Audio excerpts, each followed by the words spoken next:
Et yo les potes et bienvenue à tous, j'espère que vous allez bien, que vous avez la forme. Aujourd'hui on va parler d'une de mes premières histoires d'amour. J'ai nommé le Panasonic G7. C'est parti, boum.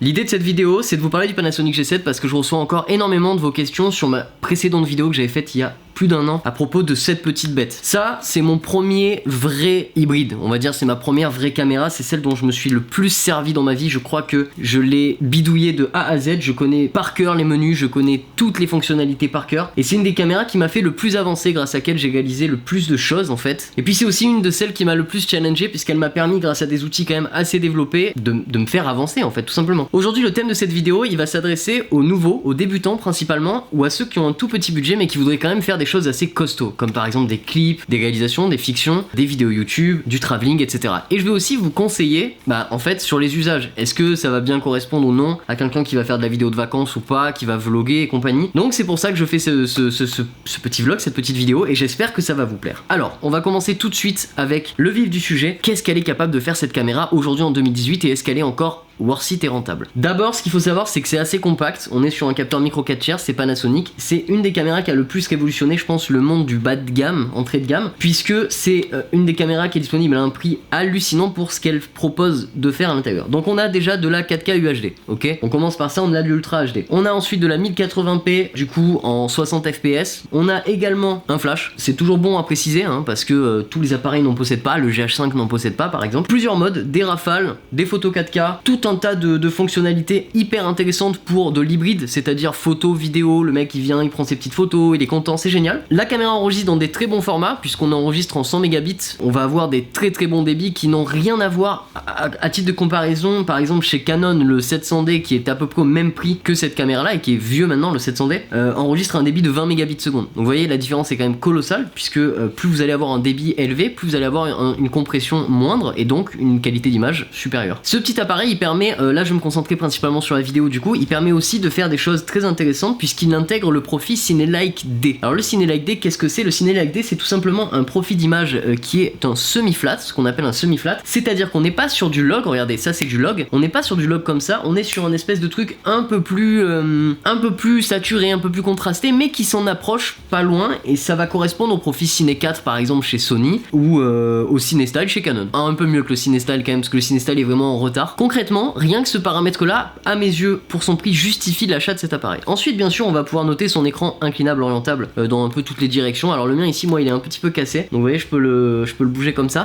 mais tout fonctionne en termes d'écran, c'est super, vous pouvez l'incliner du côté que vous voulez, donc vous pouvez vlogger comme ça, hein, comme tout le monde fait. Maintenant, on va évoquer un petit peu sur le côté qualité d'image. C'est top, sincèrement, la qualité d'image est vraiment au rendez-vous, on a quelque chose de vraiment très bon. Moi personnellement, c'est la caméra, comme je vous dis, que j'ai le plus utilisé, et c'est juste incroyablement bien. Mais cette caméra est quand même pleine d'inconvénients, évidemment, on peut pas tout avoir. Alors le premier inconvénient, c'est que son format qui est très compact est très apprécié pour par exemple le voyage ou du vlogging, seulement elle a un très mauvais autofocus. Voilà, qu'on se le dise tout de suite, si vous voulez vous vloguer comme ça sans faire le focus ici, ce sera pas bon. L'autofocus est vraiment très mauvais, il est extrêmement mauvais, je crois que c'est un des pires que j'ai jamais vu, sincèrement, hein. Donc les gars, si vous arrivez à avoir un bel autofocus avec le G7, vous êtes très fort. Maintenant, il a quand même des avantages du coup, c'est que vu qu'il est petit, vous pouvez bien le prendre en main, facilement taper sur votre écran pour faire le focus, puisque c'est totalement tactile, bien sûr, et puis les menus Panasonic sont très compréhensibles. Voilà. Après, autre inconvénient, la montée en ISO est très mauvaise, donc vous n'allez pas dépasser au-dessus de 800 ISO, ça va se voir. J'avais fait une vidéo sur le sujet aussi. Donc les menus se présentent comme ceci, vous avez les boutons ici, ISO, etc.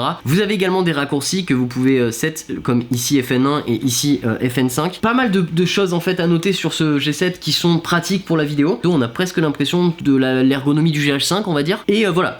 Donc à part ça, on a aussi plein de choses hyper intéressantes à l'intérieur. On va avoir des grilles, on va avoir un niveau, on va avoir plein de trucs en fait pour la vidéo. En gros, cette caméra est pour moi le all-in-one de la vidéo pour les débutants et pas cher, et ceux qui veulent évoluer. La monture est un micro 4 tiers, hein, comme vous pouvez le voir ici, et ce capteur micro 4 tiers est donc la même monture en fait, la même taille, le même format de capteur que sur le GH5 et d'autres produits de chez Panasonic. Si vous achetez des objectifs micro 4 tiers, vous allez pouvoir les adapter sur éventuellement une évolution future vers un Panasonic GH4 ou GH5 ou un G80, etc. Et justement, je viens d'évoquer le petit point qui fâche, le G80. Est-ce que aujourd'hui le G80 est rentable par rapport à ce petit G7? Alors bien sûr, il est rentable, seulement le G80 est un petit peu plus haut perché au niveau du tarif, c'est-à-dire que c'est le grand frère du G7, le G80. Donc ce G80, la différence qu'il va avoir, c'est qu'il va être stabilisé à l'intérieur, et puis il va gérer plus de formats, et bien sûr, il a quelques fonctionnalités en plus. Sachant que je vous ai pas non plus tout détaillé, hein, toutes les fonctionnalités, parce qu'elles sont nombreuses, il y en a encore beaucoup, mais moi je voulais m'arrêter sur l'essentiel. Alors, est-ce que du coup ça vaut le coup? Eh bien, je vais vous répondre que si vous avez le budget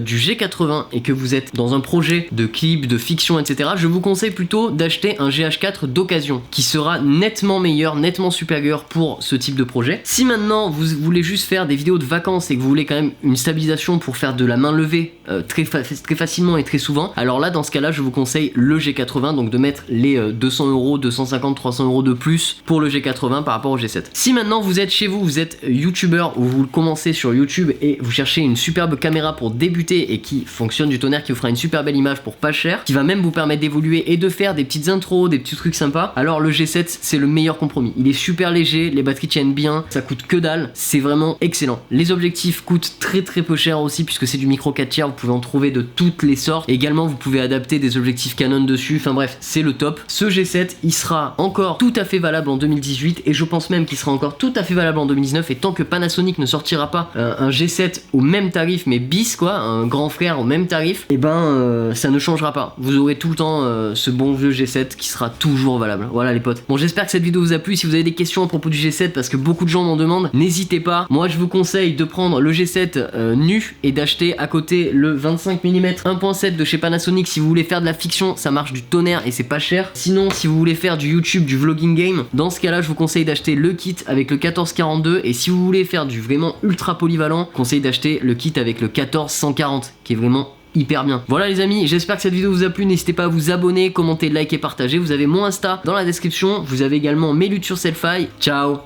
Bam. Je pensais une petite odeur de poireau et de navet, mais extraordinaire. Merde. T'entends la voix? Est-ce que t'entends la voix? C'est qui la voix? C'est moi pitché. C'est toi? Ouais.